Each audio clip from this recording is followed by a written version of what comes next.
Now, I want to tell you a story today that I told on the air yesterday on television, and there's a reason why I have saved this story, and there's a reason why we didn't tell you when it was happening. Last year, during the campaign, it was, I think, in August, and we were getting ready to do several events with FreedomWorks. And if you even go back in your memory, I said that we were doing an event, and I found out during that week that this was happening, and I said, I'm not sure if we're going to be able to make it to that city or not, and we were blaming it on something else because I said, if this isn't solved, I cut my ties and I expose FreedomWorks right now. And here's what happened. During the election, when everything was at stake, the Republicans decided to try to pull off a coup. And this actually started during the Restoring Love event here in Dallas, Texas. When we had FreedomWorks here and they had everybody on stage, there were some people that nobody cared about, nobody liked, nobody applauded, because they saw them as these big government progressives, and egos were bruised. And, you know, I don't really care, and Matt Kibbe didn't care, and everybody, well, tough. You're out of step. Well, that didn't sit well. And right after that, they went right from there to the convention. And everyone was talking about how FreedomWorks had all of these people like Mike Lee and Ted Cruz, and how popular they were, and how FreedomWorks was going to change the Republican Party. And they were the new force. Well, they were treated like garbage at the Republican convention. And the cabal of the Karl Roves and everybody else start to conspire, and they decide it's time to shut FreedomWorks down or take it over. When I told you for a long time that I turned FreedomWorks down for about a year, they tried to come on to this program, and I saw some of the people that were involved, and I said, I'm not interested, because I thought they were GOP operatives. As it turns out, they were GOP operatives, but up until this point, they had them corralled. And I told you that I turned them down until I watched them for about a year, and I did. I watched them for a year, and I watched Matt Kibbe, and I talked to Matt Kibbe off air many, many times. And I said, what about these GOP guys in here? Don't worry. You know, they don't have the power. Yes, they are involved, but they know the right people in Washington. And quite frankly, at this point, we need to have the, connections. And we want to change people's hearts as well. They don't have to be this way. If we can convince them that a change is coming, it would be better to do that. Okay, I buy into that. Well, here's what happens. I think it was in about August during the campaign. We're getting ready to go out on the road. It might be September, I'm not sure. But we're getting ready to go out on the road and do all of these events with FreedomWorks. And we have spent a lot of money, and they have spent a lot of money, and you have poured a lot of money in. And I get a phone call from Matt Kibbe, and it's about 5 o'clock in the afternoon, 6 o'clock in the afternoon. He is really upset. I've never heard him like this. And he's in his car, on his car phone. And somebody else is with him, another one of the executives there who is a genius. And they're in the car, and they're driving home. And he said, Glenn, I've just been escorted. Adam and I have just been escorted out of the building by an armed guard. And we were told that I can't remember what it was, violated some rule, or they tried to make it even look like they were stealing from them, if I'm not mistaken. It was horrible. And I said, Matt, you got to shoot straight with me. What's happening? And he said, Glenn, it's a hostile takeover. He said the GOP, and we had been talking about it, he said the GOP activated all their operatives, and they have used something in the charter of FreedomWorks that we put in to protect us. They flipped it, and they've used it against us. He said, I've never been more hurt and disillusioned in my life. He said, a guy that I thought was, like a dad to me has just knifed me in the back. And I said, what are you going to do, Matt? And he said, I don't know. And I said, well, you listen to me. I'm going to tell you right now that you tell me it's done. I'm going on the air, and I'm going to expose it. Now, I think this is the worst thing that could happen during an election, because it will take the wind out of sails. But you cannot be a part of anything, I can't be, that isn't exactly, if it's a GOP takeover and operative, I'm out. And I have to expose you. And he said, I agree with you. And he said, but Glenn, you know, if we start all over again, we have lost years. And I said, I know that, but we will rebuild it and we'll start all over again from scratch if we have to. And it will make you stronger in the end if that's what it is. So they start to work on, because it wasn't just these two guys that were fired. The GOP operatives went in, and anyone who was a libertarian, they started ejecting. And so there were a lot, about half the staff, if not more, were gone, and the rest were just trembling in fear. And it happened over about a week. I sent messages to board members that I knew were libertarian-minded, and I sent messages to them, and others in my position also did the same thing, and said, we will expose and destroy everything that they think they're going to do. We're going to expose it for what it is. And if you do that, you'll be done. You make the choice. You either put those guys back in and get rid of the GOP operatives, or you stay on your path, but you lose us and you'll lose the American people. Make your choice. The board voted. It didn't take them very long. As soon as the board figured out what was going on, that this was a hostile takeover, they did exactly that. They ejected everybody. Now, it took them about 3 months to get every last board member that was a GOP operative off, because it was a complex deal. They ratted that thing out. Matt didn't raise any money or anything else, because we got to concentrate on this, fumigate this whole place, and get it right. And they did. That was what the GOP was trying to do during the election. So don't tell me, GOP and John Cornyn and everybody else, about how Freedom Works hurt the election.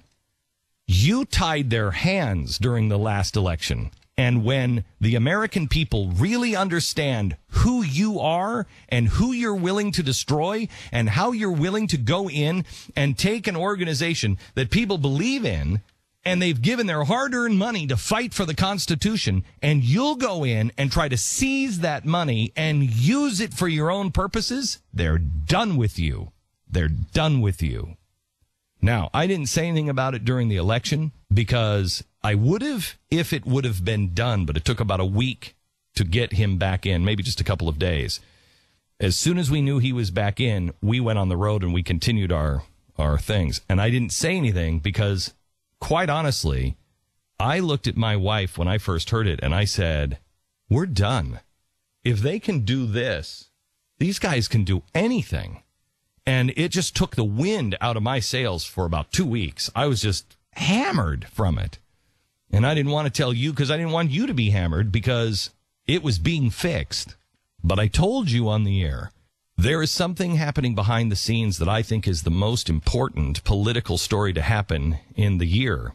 And it's happening right now and nobody knows about it. And someday I will tell you about it. That's what I said on the air, and I said it several times.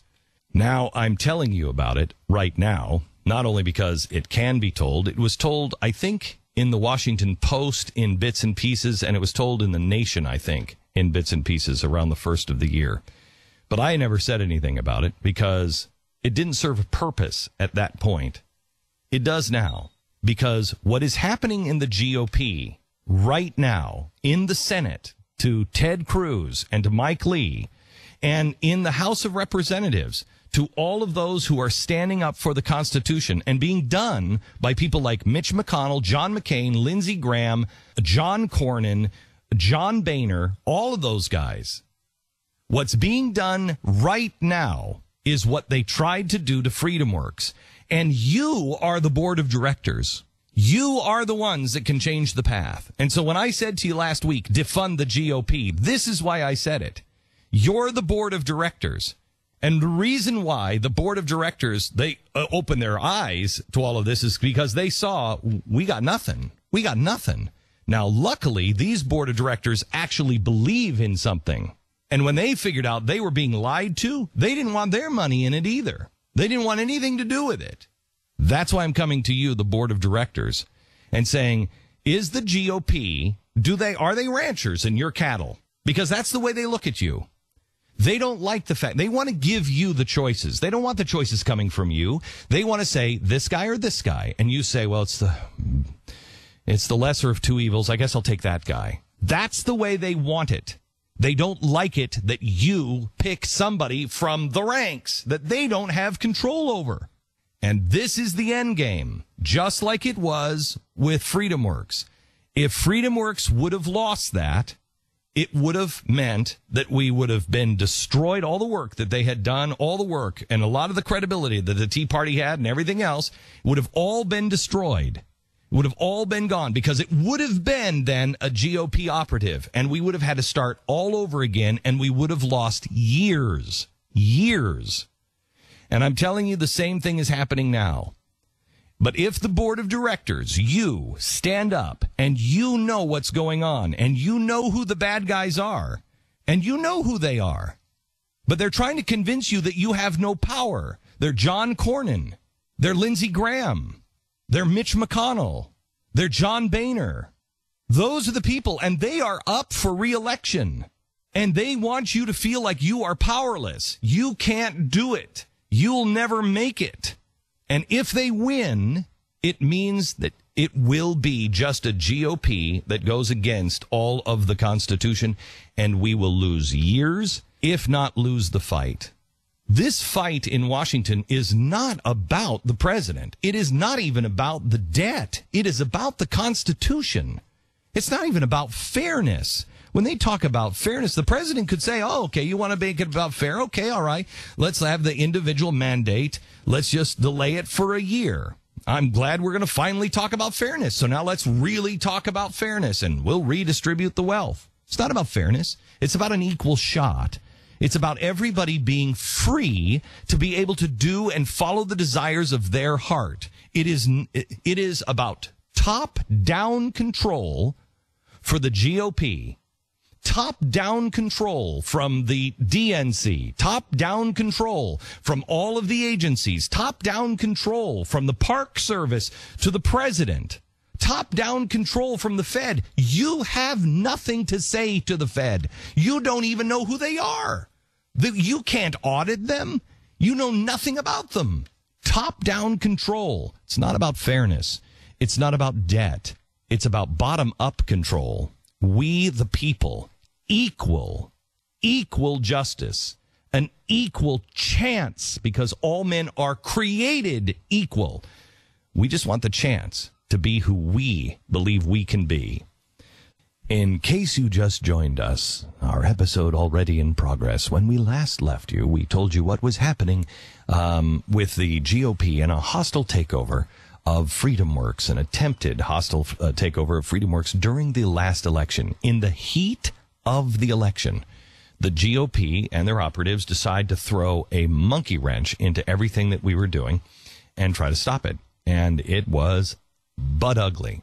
Then those same people that tried to do this hostile takeover and escorted Matt Kibbe and at least half the staff out with armed guards and brought in their own GOP operatives. It lasted about a week.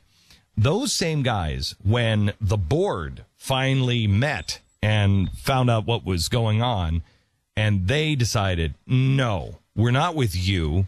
You're gone. And so is everybody else that you were involved with in this coup. You're all out. I'm leaving names out because there's no reason to make this about personalities, because this is about the big picture. And you know what? I'd actually like to see if there's a single journalist out there that will do their homework and put these pieces together. You know who I'm talking about. Everybody knows. I mean, you're not stupid. So what happens? Where do these people go? Well, these people retire, and they immediately go to Media Matters to expose how bad FreedomWorks is. They go to Media Matters? Excuse me? What? Again, showing a progressive will go to the uber left to destroy it, because if we can't have it, no one will. If you think the president is going to negotiate, will not collapse this economy, just understand the mindset of progressives. If we can't have it, no one will. We'll destroy it. Okay? So they tried to destroy it. I I claim it only made it stronger because the truth will always set you free. Now, here's the thing that John Cornyn really doesn't want you to know.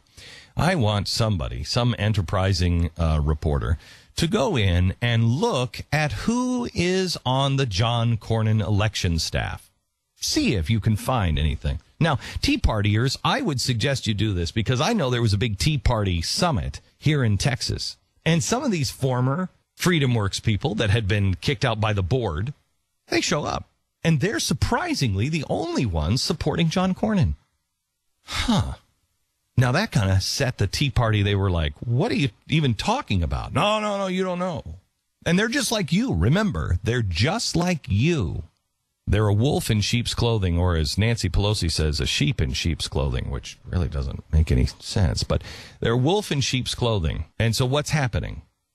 Well, John Cornyn happens to have somebody on his staff, and you do the homework, who is part of this. And now John Cornyn is able to say, no, see, Freedom Works is bad. Freedom Works is really bad. And in fact, I've got a former member of Freedom Works that was on the inside. He's working for me now because he's part of you. He's the Tea Party. And so he's just like you. And he was there. He saw it. Whew, he saw it. It was bad. And now he works for me. Any Tea Partier, you do your own homework on this. You pray on it. You decide. Maybe I'm full of crap. You do your own homework. Don't take it from me. I insist. Do not take this from me. You connect all the dots. They're all there. They're all there. Look who's on his campaign on John Cornyn. Look who was at the Tea Party summit. Look who was standing up and saying, John Cornyn's the best, and I'm just like you. I'm a Tea Partier. Look who was thrown out of Freedom Works after the board stopped a hostile takeover from the GOP. You put it all together. If you find it to be true, then let me recommend. You don't believe in Freedom Works, that's fine. Don't really care. Do you believe in Jim DeMint? Because his Senate Conservative Fund is another enemy of the state, according to John Cornyn and according to Mitch McConnell and according to Lindsey Graham. Well, that's Jim DeMint. Are we expected to believe Mitch McConnell and John Cornyn over Jim DeMint? Well, yes, because Jim only set that up to destroy Republicans. That's all he wanted to do. Okay, I don't believe that for a second. Forget about Freedom Works. Let's talk about the Senate Conservative Fund. They're an enemy as well? I'll tell you who the enemy is. John Cornyn controls the purse strings for all of the Senate GOP elections. All of them. He says, you get the money, you don't. That's why when you get people on the air, like Mike Lee and even Ted Cruz and everybody else, nobody wants to say a word about John Cornyn. Nobody. Because if you don't win, you don't get another dime. And he turns this entire machine against you. And they've got enough to battle with. They're hoping somebody will figure out the truth. Well, you know what, gang? It's too late to hope that somebody's going to figure out the truth. Do I want to be the one to tell you all this? Nope. Do you really think Ted Cruz's and the Mike Lees and all the guys, the Rand Pauls, if they're out, do you think that John McCain, Lindsey Graham, Mitch McConnell, John Cornyn, do you think they don't have buddies on the boards of AT&T, Comcast, the FCC? You don't think that they can regulate me out of business? You don't think they can destroy my business overnight? Of course they can. But they're going to do it to you, too. They'll do it to anybody that stands up against them. That's the way progressives are. And you're seeing it right now. Again, this isn't about the president. It's not about money. It's about control of you. You're seeing it right now. You're seeing it with the World War II veterans. You're seeing it with Obamacare. The IRS has all of your information. They are now sharing that information with political operatives. We'll get into this next hour. Then they know it. It's on the record. It's clear. The documents came out yesterday. It's all clear. They're doing it. The IRS is in charge of your health care through Obamacare. What do you think Ted Cruz is fighting for? Do you want the IRS the way they're being? You see how vindictive this government is right now. Do you really think they get less vindictive? Do you really think when they say, hey, screw the old people, screw the 91-year-old heroes of World War II, this is more important? Use them as an example. You're seeing how vindictive they are when they stop people and tell them you have to stay in the Yellowstone Lodge. You can't even go on the boardwalk. You're at the lodge. You're right there. If you've ever been to the lodge, you open up the front doors and there is Old Faithful. Right there on the boardwalk. The government is telling people, yeah, sure, you're at the hotel. Well, I know you made your plans, but you cannot go on the boardwalk to see Old Faithful. That's insane. It's vindictiveness. And if you don't think, if you really believe that it gets better from here, it is time, while you have private insurance, for a psychiatric checkup. It's a zero-sum game. May I suggest, defund the GOP. You send a clear message. You're not getting a dime from me. You call them up. If they send you a fundraiser letter, you send it back to them and say, you'll never get another dime from me until you kick out Lindsey Graham, John McCain, Cornyn, Mitch McConnell, all these guys, because we're on to you. And when you declare Freedom Works or Jim DeMint's Senate Conservative Fund an enemy, and when Mitch McConnell, who can come and lie to you and to your face and say he never said anything like this, boy, Mitch, you better pray. You better pray on your knees that nobody had a tape recorder rolling. You better pray on your knees, brother. I never said that would make you an enemy. I would never say that would make you a traitor to the Senate. I would never. Oh, really? Really? You better pray nobody had a tape recorder, my man. When they are trying to make sure that every dollar is funneled directly through the GOP and no one else can be elected unless they go through that party system not only should be destroyed, it is imperative to the republic that it is destroyed.